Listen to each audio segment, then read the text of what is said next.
Hi friends, welcome to our channel smiley జ్యోతి.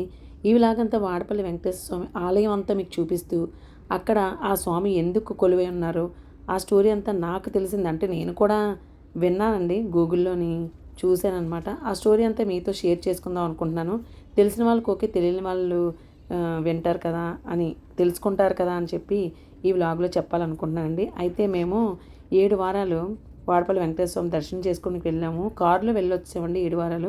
7 వారాలు అయిపోయిన తర్వాత అక్కడ మనం ఆన్లైన్లో బుక్ చేసుకోవాలన్నమాట. వెంటనే రాదు, ఆన్లైన్లో బుక్ చేసుకోవాలి. దేనికి బుక్ చేసుకోవాలనుకుంటున్నారు? అష్టోత్తర పూజ చేసి పంతులు గారికి స్వయంపాకం ఇవ్వాలన్నమాట ఖచ్చితంగా మనం. ఆ పూజకని చెప్పేసి మేము ఈసారి కారులో వెళ్ళకుండా ట్రైన్లో వెళ్ళామన్నమాట. వందే భారత్ ట్రైన్ ఎక్కేసి అదే అందులో వెళ్ళామండి. ఇప్పుడు ఏసీ లేకుండా ఉండలేకపోతున్నాం కదండి. మధ్యాహ్నం ఏమో 2 గంటలకు అనుకుంటా ఎక్కేసాము. ఎక్కేసి వెళ్ళామండి. ఇంకా రాజమండ్రి కూడా దిగిపోయాం అనమాట. రాజమండ్రి దిగిపోయిన తర్వాత ఇతను ఫ్రెండ్ కార్ తీసుకొచ్చారు. ఆ కార్లో మేము వాడపల్లి వెళ్ళామండి. ఈసారి అలా ప్లాన్ చేసుకున్నాం అనమాట. అలా వెళ్దామని చెప్పి అలా వెళ్ళామండి. ఈ చూడండి, కోనసీమ అంతా చాలా బాగుంటుంది. వాడపల్లి ఎక్కడ ఉందనుకుంటున్నారు? రాజమండ్రి దాటిన తర్వాత ఇదిగోండి గోదావరి బ్రిడ్జ్. ఆ తల్లిని దండం పెట్టుకోండి. నీళ్ళు అవి కూడా చాలా బాగుందనమాట. ఆ ఆలయానికి దగ్గరలో కూడా ఉంటుందండి గోదావరి. ఎంత బాగుంటుందంటే అంత బాగుంటుంది. ఇంకా ఈవినింగ్ అయిపోయింది. మేము 5:30 అలాగా అయిపోయింది. ఇక వెళ్తున్నామండి. పొలాలు ఇవన్నీ చాలా బాగుంటాయి. అక్కడ అంతా వాటర్కి ఎక్కడ లోటు ఉండదు. ఎందుకంటే ఎక్కడ పడితే అక్కడ కాలువలు అవన్నీ ఉంటాయండి. స్వచ్ఛంగా చాలా గ్రీనిష్గా చాలా బాగుంటుంది. అసలు నిజంగా గోదావరి ఎక్సలెంట్ అనమాట. రాజమండ్రి దాటిన తర్వాత రావులపాలెం దాటిన తర్వాత ఆత్రేయపురం వాడపల్లి అనమాట. ఆత్రేయపురం అనే గ్రామంలో ఈ వాడపల్లి అనే ఊరు ఉందండి. ఆ వాడపల్లి దగ్గర వెంకటేశ్వర స్వామి ఆలయం ఉందన్నమాట. ఇప్పుడు ఆలయంకి మేము ఇలా వచ్చామండి. ఇన్నాళ్ళైతే కారులో వెళ్ళటం వల్ల అది వేరే రూటు, అక్కడ ఆపి అలా వెనక నుంచి వచ్చామని ఇది అనమాట. అయితే మేము వెళ్ళింది ఎప్పుడు కూడా సాటర్డే పూట అష్టోత్తర పూజ అది చేయరండి. 7 వారాలు అయిపోయిన తర్వాత మాకు తెలిసిన వాళ్ళు ఉండడం వల్ల 7 వారాలు అయిపోయిన వెంటనే మేము పూజ అది సెట్ చేసేసుకున్నాం అనమాట. బుధవారం ఏకాదశి కదా అని చెప్పి ఆ రోజు పూజ పెట్టుకున్నాం. అయితే పూజ 6 గంటలకి, 7 గంటలకి, 8 గంటలకి ఎర్లీ మార్నింగ్ చేస్తూ ఉంటారు. ముందు రోజే వెళ్ళిపోవాలండి. అలాగే మేము ముందు రోజు మంగళవారం వెళ్ళిపోయాం అనమాట. వెళ్ళిపోయి అక్కడ రూమ్ రెంట్కి తీసుకొని అక్కడ ఉండి తెల్లారే స్నానాలు అవన్నీ కానిచ్చుకొని గుడికి వెళ్ళి అక్కడ అష్టోత్తర పూజ చేసుకొని స్వయంపాకం అది కూడా ఇవ్వడం జరిగిందండి. ఇదిగోండి కొంచెం చీకటి పడిపోయిందనమాట. అప్పటికి చీకటి పడిపోయాక 7 వారాలు కూడా మేము గోదావరి తల్లిని ఎప్పుడు కూడా దర్శనం చేసుకోలేదు. అసలు తెలియలేదనమాట. అందరూ చెప్పేవారు, మా వాళ్ళందరూ వాడపల్లి వెళ్ళారు, వాళ్ళందరూ చెప్పారు గోదావరి దగ్గర మేము స్నానాలు చేసి అక్కడ విఘ్నేశ్వరుడు ఉంటాడు, విఘ్నేశ్వరుడు దగ్గర దీపం పెట్టుకొని అప్పుడు వచ్చి 7 ప్రదక్షిణలు చేసేవాళ్ళం అని చెప్పేవారు. ఇదేంటి వీళ్ళు ఎలా చేస్తున్నారో అనుకునేవాళ్ళం. కానీ నాకు ఎప్పుడు కూడా కనిపించలేదు. ఆ వెనకాతల కోనేరు ఉంది కానీ అది అసలు గోదావరి కాదు. ఏంటి ఎక్కడ ఉందా అని అనుకునేదాన్ని. కానీ ఈసారి ఎలాగైనా సరే దర్శించుకోవాలని చెప్పి ఇంకా అడిగాము. అక్కడ చాలా దగ్గర అనమాట. అంటే ఇన్నాళ్ళు బట్టి వాళ్ళు ఏం చేసేవారంటే ముందు రోజు వచ్చేసి అక్కడ ఫ్రీగా కూడా రూమ్స్ ఉంటాయండి. ఆలయం తాలూకు రూమ్స్ ఉంటాయన్నమాట. ఆ రూమ్లోనే వాళ్ళు అక్కడ స్టే చేసి మరుసటి రోజు తెల్లారి లేచి 12 గంటలు లేచిపోయేవారట. లేచి అక్కడ గోదావరి దగ్గర స్నానం చేసి అక్కడ విఘ్నేశ్వర దగ్గర దీపం వెలిగించుకొని 7 ప్రదక్షిణలు కూడా పూర్తి చేసి దర్శనం కూడా 7 గంటలకల్లా ఉదయం దర్శనం కూడా అయిపోయేదటండి. అప్పుడు ట్రైన్లో వచ్చేసేవారట. మధ్యాహ్నం కల్లా ఇంటి దగ్గర ఉండేవాళ్ళం మేము అని చెప్పేవారనమాట. మేమేం చేసేవాళ్ళం, తెల్లారి 5 గంటలకి కారులో వెళ్ళేవాళ్ళం. ఇక్కడికి రాబోసరికి 10:30 అయ్యేది మార్నింగ్. మధ్యలో ఆగుతాం కదండి. అలా 10:30 మార్నింగ్ అయ్యాక ఇంకా అక్కడి నుంచి మేము ప్రదక్షిణ స్టార్ట్ చేసుకొని 1 అలా అయిపోయేది. 12:30, 1 అలా అయ్యేది. ఆ 1 ఇంటికి తిరిగి వచ్చేవాళ్ళం అనమాట. రాబోసరికి 7, 8 అలా అయిపోయేది. మధ్యలో ఏదైనా ఆలయాలు సందర్శించుకునే వాళ్ళం, లేకపోతే లేదు. 2 వారాలు మాత్రం అన్నదానం చేసాం. ఇంకా చాలా జనాలు ఉన్నారు. మేము వెళ్ళింది వేసవకాలంలో పెట్టుకున్నాం. అందువల్ల ఇంకా అసలు చాలా రష్గా ఉందని చెప్పి మేము ఇంకా అలాగా ప్లాన్ చేసుకోలేదండి. ప్లాన్ చేసుకోకుండా ఇంకా మధ్యలో భోజనం అది పట్టుకుని వెళ్ళిపోయాను. పులిహోర, బిర్యానీ లేకపోతే కర్డ్ రైస్ ఏదో ఒకటి సెట్ చేసుకొని వెళ్ళిపోయి మధ్యలో తినేసి అలా వచ్చేసేవాళ్ళం. అలా ర్యాలీ కూడా వెళ్ళిపోయాం అనమాట. 2 వారాలు అక్కడ భోజనం కూడా పెడతారు. చాలా బాగుంటుంది అనమాట. గాలి ప్రశాంతంగా చక్కగా ఉంటుంది. అక్కడికి అలా వెళ్ళిపోయాం. అలా 7 వారాలు కూడా ఏ ఆటంకం లేకుండా బాగా చేసేసుకున్న తర్వాత ఈ అష్టోత్తర పూజ కోసం వచ్చామండి. అందుకే ఎంత ప్రశాంతంగా ఉందన్నమాట. ఇదేనండి, ఈ రూమే తీసుకున్నాం అనమాట. ఆలయానికి దగ్గరలోనే ఉంటుంది. మనిషికి 300. నాన్ ఏసీ, ఏసీ లేదనమాట, నాన్ ఏసీ. చూడండి ఎంత బాగున్నాయి ఇల్లులు అవి కూడా.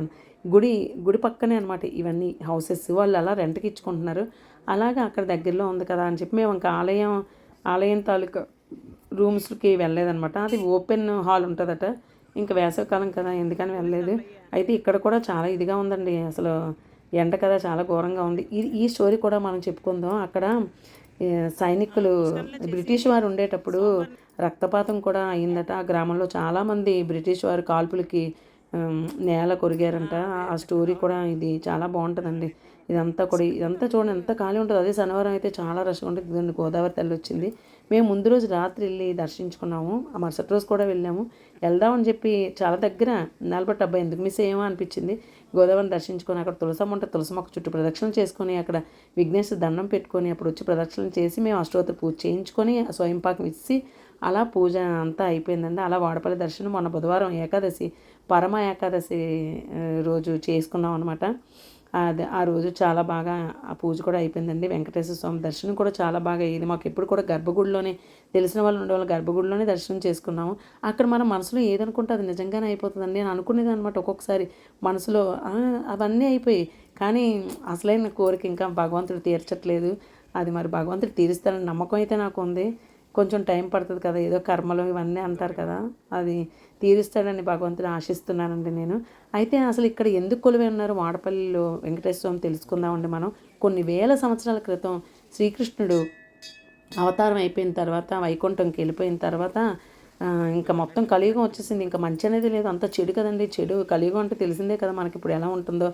అలా అయిపోయిన తర్వాత అందరూ నారదముని వీళ్ళందరూ కూడా దేవతలందరూ కూడా వెళ్ళి వైకుంఠంలో విష్ణుమూర్తి దగ్గరికి వెళ్ళి వెళ్ళదే ఇలా భూలోకం అంతా ఇలా అయిపోతుంది, ఎక్కడ చూసినా చెడే మంచి అనేది లేదు అని చెప్పి అక్కడ విష్ణుమూర్తికి అంటే అప్పుడు విష్ణుమూర్తి చెప్పారంటే మీరెవరు గాబరా పడక్కర్లేదు, నేను అక్కడ కొలువై ఉంటాను, అక్కడికి అవతరిస్తాను, భూలోకంలో నేను అవతరించి ప్రజలను ఉద్ధరిస్తానని చెప్పేసి మాటిస్తారంట. ఆ విధంగా అతను చందనపు పెట్టిలోని భూదేవి శ్రీదేవి సమేతుడే ఉంటారండి వాడపల్లిలో. ఎర్రచందనం పెట్టిలో వెలిసారనమాట. అతను ఆ గోదావరిలోని ఒక దగ్గర ఉంటారంట. ఒక దగ్గర ఉంటే ఈ ప్రజలు చూశారట, వాడపల్లిలో ఉన్న ప్రజలు చూసి ఆ గోదావరిలోని ఆ పెట్టిని తీద్దామని చెప్పి ఎంత ప్రయత్నం చేసినా సరే ఆ పెట్టి, ఆ చందనం పెట్టి, ఎర్రచందనం పెట్టి అసలు దొరకనే లేదంట వాళ్ళకి. అయితే ఈ దేవుడే ఒక అతని కల్లో కనిపించి నేను పలానా చోట ఉన్నాను, ఎర్రచందనం పెట్టిలోని నేను భూదేవి శ్రీదేవి సమేతుండే నేను అక్కడ ఉన్నాను, మీరు నన్ను వచ్చి మేళతాళాలతో తీసుకొని వచ్చి నన్ను నెలకొల్పండి అక్కడ అని దేవుడు చెప్తాడట. ఇది చూడండి ఇక్కడ కాయగూరలు ఇవన్నీ కూడా ఉన్నాయి కదా, రోజు అన్నదానం ఉంటుందండి వాడపల్లిలో. శనివారం అయితే ఇంకా చెప్పక్కర్లేదు. ఇది కూడా నేను వీడియో తీసాను. ఆ రోజు రాత్రికి మేము అక్కడ దేవాలయంలోనే భోజనం కూడా చేసామన్నమాట. ప్రతిరోజు కూడా ఎంత అసలు వేలు కాదు లక్షలు ఉంటా, 1,00,000 మంది అలా వస్తారేమో అనుకుంటాను నేను. అంటే ప్రతిరోజు అయితే తక్కువ ఉంటారు, శనివారం పూట మాత్రం అన్నదానంకి ఎక్కువ ఉంటారు. ఈ కాయగూరలు ఇవన్నీ కూడా ఎంత అసలు చిన్న తిరుపతి అని అంటుంటారు చూసారా, ఇది కూడా ఈ తిరుపతి వాడపల్లిలో కూడా తిరుపతి అని అనొచ్చు, మన కోనసీమ తిరుపతి అని పిలుస్తూ ఉంటారు అందరూ. ఎంత బాగా చేస్తున్నారంటే సేవని. ఇక్కడే ఫ్రీ రూమ్స్ అవన్నీ ఉంటాయని చెప్పి మేము పైకి వెళ్ళాం అనమాట. ఫ్రీ హాల్ అది ఎలా ఉందో చూద్దామని. ఇంకా చాలా ఉక్కపోస్తుంది కదా అని మేము ఆ రూమ్ అది తీసుకున్నాము. మనిషికి 300 అయినా సరే ఫ్రీగా ఉంది. అది ఓపెన్ డాబా కూడా ఉందండి. ఆ రోజు లక్కీగా మాకు ఏంటంటే ఇక్కడ కూడా వైజాగ్లో కూడా ఆ రోజు బాగా గాలి వేసిందట కదా, ఆ గాలి వేయటం వల్ల ఓపెన్లోనే పరుపులు ఇచ్చారనమాట. ఆ పరుపులు వేసుకొని పడుకున్నాం. మాకు ఇంకా అసలు ఏమి కూడా విసుగు ఏం చెందలేదనమాట. బాగానే అంత అయిపోయింది. అయితే ఇప్పుడు ఈ స్టోరీలోకి వచ్చాను కదా, ఇది చెప్పుదామని చెప్పి మీకు నేను వచ్చాను. అక్కడ అలాగా చెప్పబోసరికి వాళ్ళందరూ మేళతాళాలతో వెళ్ళి ఆ ఎర్రచందనం పెట్టిలో ఉన్న ఆ వెంకటేశ్వర స్వామిని భూదేవి శ్రీదేవి సమేతుడైన ఉన్న దేవుణ్ణి అక్కడ నెలకొల్పడం జరిగిందట. అయితే ఒక వ్యాపారి గజేంద్రుడు అనే ఒక వ్యాపారి చాలా బోల్డ్ అని కోట్లు సంపాదించాడట. అయితే ఒకసారి అతనికి ఏమైందట, అతను షిప్పుల్లో వ్యాపారం చేసేవారట, ఎగుమతి దిగుమతి అలా షిప్పుల్లో వ్యాపారం చేసేటప్పుడు అవన్నీ షిప్పులన్నీ మునిగిపోయాట. ఇదిగోండి రూమ్ రాత్రి అనమాట, అది కూడా తీసాను నేను. మునిగిపోతే అప్పుడు అనుకున్నారంట, ఆ కోనసీమ వెంకటేశ్వరం దండం పెట్టుకున్నట్టు ఈ షిప్పులన్నీ కానీ వచ్చేటట్టయితే నీకు నేను ఆలయం కట్టిస్తాను అని మొక్కుకున్నారంట. మొక్కుకోగానే వెంటనే ఆ షిప్పులన్నీ వచ్చేయటండి. రాబోసరికి ఇంకప్పుడు వాడపల్లిలో ఆ దేవాలయాన్ని కట్టించారట ఆ గజేంద్రుడు అన్న అతను. అలా రాను కూడా ఇంకా దేవాలయం మెయింటెనెన్స్ ఉండాలి కదా, అది తగ్గిపోయిందట. అప్పుడు మళ్ళీ దేవుడే ఆ రాజు కల్లో కనిపించి, నువ్వు ఇలాగా నేను అక్కడ వెలసి ఉన్నాను, ఆ మెయింటెనెన్స్ అంతా నువ్వు చూసుకొని ఆ గుడిని నువ్వు డెవలప్ చేయాలి అని చెప్పేసి అంటారంట. ఇదిగోండి వినాయకుడు కూడా ఉంటాడనమాట అక్కడ. ఆ వినాయకుడిని దర్శనం చేసుకొని అప్పుడు వచ్చి అందరూ ప్రదక్షిణ చేస్తారనమాట. ఈ 7 వారాలు మిస్ అయిపోయాను, కానీ ఆ రోజు మాత్రం మేము మిస్ అవ్వదలుచుకోలేదు. నేనైతే మాత్రం వెళ్ళి దర్శనం చేసుకొని వచ్చి అప్పుడు ప్రదక్షిణలు అవన్నీ కూడా చేసాము. ముందు రోజు కూడా ఆలయం చుట్టూ ఎప్పుడు కూడా బయట మాడవీధుల్లో ప్రదక్షిణలు చేస్తాం అనమాట శనివారం పూట, ఖాళీ ఉండదు. అందుకు ఆ మంగళవారం నాడు గుడంతా ఖాళీ. సో మేము లోపలే ప్రదక్షిణ చేసాం. బుధవారం కూడా లోపలే ప్రదక్షిణ చేసామండి. ఆ అవకాశం అంతా నిజంగా వాడపల్లి వెంకటేశ్వర స్వామి చూస్తే మనకి, తిరుపతిలో వెంకటేశ్వర స్వామి చూస్తే మనకి ఎలాగా ఒళ్ళంతా గగ్గురు పుడుస్తుందో ఇక్కడ కూడా అంతేనండి. వాడపల్లిలో కూడా ఎక్కడికి వెళ్ళినా, ఏ ఆలయంకి వెళ్ళినా అలాగే ఉంటుంది. ఇక్కడ దుర్గాదేవి ఆలయం కూడా ఉందండి.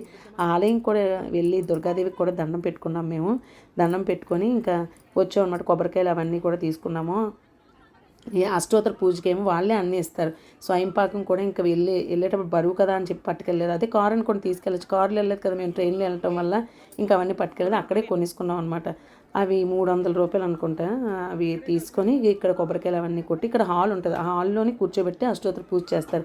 లక్కీగా మాకు ఒక అతను తెలిసిన అతను ఉండటం వల్ల అయింది. లేకపోతే కొంచెం చాలా గ్యాప్ వచ్చేస్తుంటారు. ఒక నెల 2 నెలలు ఆ గ్యాప్లో వస్తుందంట. ఆన్లైన్లో బుక్ చేసుకోవాలి, అప్పుడు పూజ అది ఇస్తారంట మనకి. కానీ మాకైతే మాత్రం వెంటనే అయిపోయిందండి. అది కూడా ఏకాదశి రోజు. ఏకాదశి వల్ల ఇంత జనాలు ఉన్నట్టు, లేకపోతే ఉత్తప్పుడంతా ఖాళీగానే ఉంటుందట. వాడపు ఇదిగోండి ఇవే స్వయంపాకం అనమాట. అది తీసుకొని మేము ఇంకా అక్కడ ఉండి ఆ పూజది కానిచ్చుకున్నామండి. అలాగా ఆ రాజు కల్లో కనిపించారు కదా, కనిపించి ఆ మెయింటెనెన్స్ అంతా రాజుగారు కొంతకాలం అలా చూసుకున్నారట.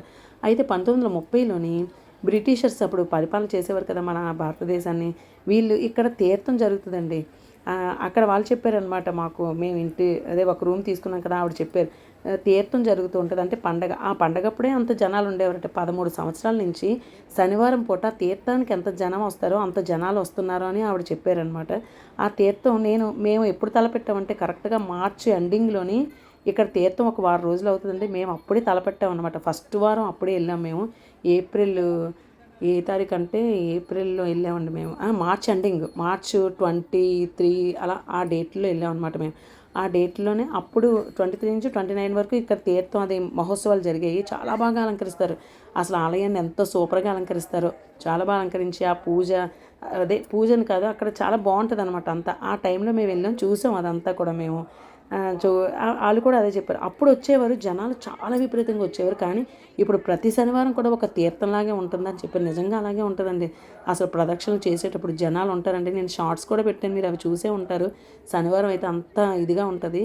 మిగతా వారాల్లో అయితే ఇంత ప్రశాంతంగా ఉంటుంది అన్నమాట. దేవాలయాన్ని మనం లోపలే ప్రదర్శన చేసుకోవచ్చు. ఎవరు కూడా ఏమి అనరు. అక్కడ గోసేవ చేసుకోవచ్చు. ఆవులు ఉంటాయి అనమాట. కానీ అక్కడ కాంట్రాక్ట్ పాడుకుంటారంట. అక్కడ ఆవుకి సంబంధించినవన్నీ అమ్ముతారు, అవన్నీ తీసుకెళ్ళి మన ఆవుకి తినిపించుకొని గోసేవ 3 సార్లు ప్రదక్షిణలు కూడా చేసుకోవచ్చు అనమాట. గోసేవ సంగతి మీకు తెలుసు కదండి, ఎంత సేవ చేసుకుంటే అంత మంచిది అంటారు కదా. అవన్నీ ఉంటాయి. ఇక్కడ తులాభారం కూడా ఉంటుందండి. అక్కడ పిల్లలు తీసుకొచ్చి తులాభారం వేయిస్తారు. అన్నీ కూడా ఉంటాయి. భోజనాలు పెడతారు. అన్ని సదుపాయాలు, అదే జుత్తులు కూడా ఇస్తారు అక్కడ. ఇవన్నీ కూడా అన్నీ చాలా బాగుంటాయండి. అయితే ఆ తీర్థం టైంలోని అప్పట్లో 1930లోని మన ఈ వాడపల్లిలో ఉన్న అందరూ కూడా ఈ వాడపల్లి వెంకటేశ్వర స్వామికి ఈ ఉత్సవం చేసేటప్పుడు చేసి ఆ రథం మీద ఫ్లాగ్, మన ఇండియన్ ఫ్లాగ్ పెట్టి గాంధీ మహాత్ముడు ఫోటో అది పెడితే బ్రిటిషర్స్ మన మన వాళ్ళని కాల్చేశారంట చాలామంది. ఈ వాడపల్లిలోని ఎంతమంది వాడపల్లి గ్రామ ప్రజలందరూ కూడా కొంతమంది ఈ బ్రిటిషర్స్కి ఆహుతి అయిపోయారట. అది కూడా ఇందాక బోర్డు చూశారు కదా మీరు, అదే అదేనమాట. ఇక్కడ రక్తపాతం కూడా జరిగిందని ఒక కథనం కూడా ఉందండి. అలా అదంతా అయిపోయిన తర్వాత ఈ వాడపల్లికి ఈ ఎర్రచందనంలో శ్రీదేవి భూదేవితో వెలిసిన ఈ వాడపల్లి వెంకటేశ్వర స్వామికి అంత ప్రాముఖ్యత అనమాట. ఏ కోరికలైనా సరే నెరవేరిస్తే ఎంతోమంది ప్రజలు అమెరికాల నుంచి, హైదరాబాద్, బెంగళూరు, చాలా దూర ప్రాంతాల నుంచి వస్తారండి. చాలామంది ముందు రోజే వెళ్ళిపోయి మరుసటి రోజు దేవుని దర్శనం చేసుకొని వస్తారు. కానీ మేమైతే 7 వారాలు కారులో ఇలా ఉదయాన్నే మేము 5 o'clock అలా స్టార్ట్ అయ్యే వాళ్ళం.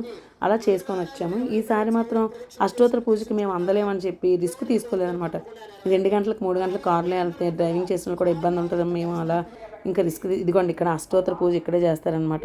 ఇక్కడ బ్యాచ్లను ఇలా కూర్చోబెట్టి అష్టోత్తర పూజ కూడా చాలా బాగా చేస్తారండి. వెంకటేశ్వర అష్టోత్తరాలు చదువుతారు, లక్ష్మీదేవి అష్టోత్తరాలు చదువుతారు. అన్నీ చదివేసిన తర్వాత అక్కడ పంతులు గారు కూడా ఉంటారు. ఆ పంతులు గారికి మనం స్వయంపాకం ఇచ్చేయాలన్నమాట.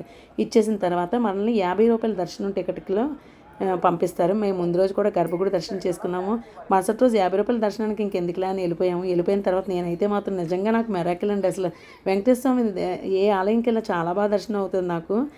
ఇంకా అసలు నాకు కళ్ళ నీళ్ళు వచ్చేస్తున్నాయి ఇప్పుడు చెప్తుంటే. నాకు బయట ఉండి మమ్మల్ని గర్భగుడిలోకి రూ. 50 టికెట్ కొంచెం దూరం ఉంటుందన్నమాట. అయితే ఇంకా నేను అక్కడ మా పెద్దోడు అప్పుడే కరెక్ట్గా ఫోన్ చేశాడు. అమ్మ మీకు వచ్చేటప్పుడు ఏ టికెట్ తీయాలి ఏంటని ఫోన్ చేశాడు. ఫోన్ మాట్లాడుతున్నాను అసలు. అలాంటి సమయంలో ఫోన్ కూడా పట్టుకొని ఎవరు ఫోన్ మాట్లాడుతున్నా అసలు నన్ను ఎవ్వరూ ఏమనలేదండి.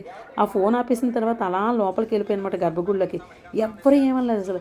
గర్భగుడిలోకి వెళ్ళిపోయి దండం పెట్టేసుకొని వచ్చేసాను అనమాట. అసలు గర్భగుడిలోకి నేను ఎందుకు వెళ్ళాలనుకుంటానంటే నాకు కొంచెం సైట్ ఉందన్నమాట. అందుకని దూరం నుంచి కన్నా దగ్గర నుంచి చూడాలనుకుంటే ఎవరైనా అంతే కదా, దగ్గర నుంచి చూడాలనుకుంటే నేను ఇంకా కొంచెం దగ్గర నుంచి వస్తే బాగుండని మనసులో అనుకునేదాన్ని. అంతే, అది ఏదైనా సరే అయిపోయేదండి. వాడపల్లి మహస్యం అంత ఉంటుందండి. అక్కడ హుండీలు ఉంటాయన్నమాట. మనం ప్రదక్షిణ చేసేటప్పుడు ఒక్కొక్క కాయిన్ వేస్తూ ఉండాలి. 7 కాయిన్స్ కూడా అక్కడ వేస్తూ ఉండాలి. అలా వేయటం కూడా చాలా మంచిదన్నమాట. మన పాపాలన్నీ నివృత్తి అవుతాయండి. ఇదిగోండి ఇక్కడ వెంకటేశ్వర స్వామి కూడా ఉంటారు. అక్కడ గ్రిల్ అది వేసిస్తారనమాట. ఈ తులసి మాలలు తీసుకొచ్చి అక్కడ ఇలా వేసి అక్కడ దండం పెట్టుకుంటారు. అంత ఆలయం కూడా చాలా పెద్ద ఆలయం అనమాట. బాగుంటుంది, చూడడానికి చాలా బాగుంటుంది. మీరు ఎవరైనా వెళ్ళకపోతే వెళ్ళొచ్చు. కానీ కొంచెం మనకు దూరం, వైజాగ్ నుంచి కొంచెం దూరం. వన్ సైడ్ 5 hours జర్నీ అలా ఉంటుంది. అంటే ఫాస్ట్ కొట్టేవాళ్ళు 4 hours అలా కొడతారు. ఎంత కొట్టినా సరే మనం కూర్చోలేకపోతున్నాం కదండి. అందువల్ల కొంచెం ఇదిగానే ఉంటుంది. ఇలా అండి, ఇదనమాట వాడపల్లి వెంకటేశ్వర స్వామిది నాకు తెలిసిందంతా చెప్పాను. ఇలా ప్రదక్షిణలు 7 ప్రదక్షిణలు 7 వారాలు కూడా మనం తలపట్టుకొని ఇలాగ వచ్చి మన ప్రదక్షిణ 7 ప్రదక్షిణలు మాడవీధుల్లోనే 1 గంట పడుతుందండి. ఆ ప్రదక్షిణ చేసుకొని మనం అక్కడ దర్శనం చేసుకొని మేము ఏం చేసేవాళ్ళం అంటే 1116 లైన్లో వెళ్ళి వాళ్ళని రూ. 200 టికెట్ తీసుకొని తెలిసిన వాళ్ళు ఉండడం వల్ల అలా గర్భగుడిలోకి వెళ్ళి దర్శనం చేసుకొని వచ్చామండి. చాలామంది ఎంతో పెద్ద లైన్ ఉంటుందండి. ధర్మదర్శనానికి వెళ్తారు. అది అమ్మో అసలు వేసవకాలం కదా, ఇంకా ఎంత అలాగే వెళ్ళేవాళ్ళం అండి. ఎంత అంటే మనకి దేవుడు అంటే మనకి ఎక్కడైతే నమ్మకం భక్తి మనకి ఇష్టం ఉంటుందో అక్కడ ఎంత కష్టమైనా మనం భరిస్తాము. అలాగే మేము కూడా అసలు నాకైతే ఏం అనిపించేది కాదు. ఎంత బేగా వెళ్దాం, ఎంత బే శనివారం వస్తుంది, ఎంత బేగా వాడపల్లి వెంకటేశ్వర స్వామిని దర్శనం చేసుకోవాలని అనిపించేది. ఇక్కడైతే ఒత్తులు వెలిగించుకుంటారండి అందరూ కూడా. ఇక్కడ ఇటుకలు కూడా 7 ఇటుకలు కట్టి ఇక్కడ దీపం వెలిగించుకుంటారు. ఎందుకంటే నాకు ఇల్లు కావాలని దండం పెట్టుకుంటే అది అవుతుందంట. చాలామంది అండి మాకు ఈ కోరికలు తీరని ప్రతి ఒక్కరూ ఒక 100లోని ఒక 90% కోరికలు తీరుతున్నాయన్నమాట. నాకు చాలామంది అలా చెప్పారు. మా పిన్ని వాళ్ళ అబ్బాయి అయితే వాడు చాన్నాళ్ళు అయ్యి బయటికి వెళ్ళిపోయాడు అనమాట. ఒక్కొక్కసారి మనస్తాపంతో అలాగ వెళ్ళిపోతారు కదా, అలా వెళ్ళిపోయి ఆడు ఎంతకీ రాలేదనమాట. అలా దండం పెట్టుకుంది వాడపల్లి వెంకటేశ్వర స్వామిని. నిజంగా వాడు తిరిగి వచ్చాడండి. ఇలాంటివన్నీ చాలా మెరాకిల్స్ అనమాట. వాడపల్లి వెంకటేశ్వర స్వామి తాలూకా మెరాకిల్స్ ఇన్ని కాదు. చాలామంది ఇక్కడ నుంచి పిండి ప్రమిదలు అవన్నీ చేసుకొని వెళ్ళిపోయి అక్కడ వెలిగించుకోవడం అవన్నీ చేస్తారు. నేనైతే ఏమి పట్టుకెళ్ళడం అది జరగలేదు. అక్కడే కొనుక్కొని అక్కడే వెలిగించుకొని అన్నీ చేసుకున్నాను. ఇలా అండి వాడపల్లి వెంకటేశ్వర స్వామి మీరు కూడా ఏదైనా కోరిక అడిగితే నెరవేరుస్తారని అంటున్నారు అందరూ. కొంతమందికి లేట్గా అవుతుంది, నాకైతే ఇంకా అవ్వలేదు. అవుతుందనే నమ్మకం అయితే ఉంది. వెంకటేశ్వర స్వామిని మనం ఎప్పుడు కూడా ఏ దేవుడిని కూడా తక్కువ అంచనా వేయకూడదండి.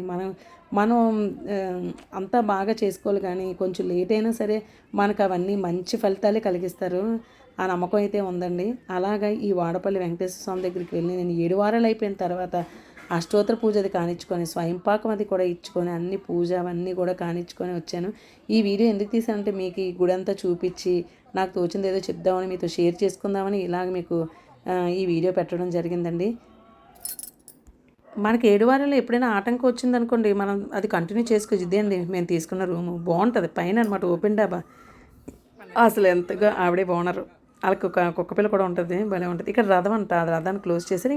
మేము బయలుదేరిపోయాం. ఉదయాన్నే అంతా అయిపోయింది, 9 అయిందండి. అప్పటికి 9 గంటలకల్లా మొత్తం అన్నీ కానిచ్చేసుకున్నాము. మేము కానిచ్చేసుకొని ఇంకా ఆ తండ్రి దర్శనం అది చూసేసుకొని ఇంకా రిటర్న్ జర్నీ అయిపోతున్నాం అనమాట. రిటర్న్లోని ఇంకా మళ్ళీ ఈ వాడపల్లి నుంచి రాజమండ్రికి వెళ్ళాలన్నమాట. ఈసారి మేము ట్రైన్ తీసుకుందామంటే టైము మనకి ఎలా ఉంటుందో అని చెప్పి ట్రైన్ తీసుకోలేదు. లోపు వందే భారత్ అయిపోయి ట్రైన్ టికెట్స్ ఏమీ లేవు, బస్సులో వెళ్ళాలన్నమాట.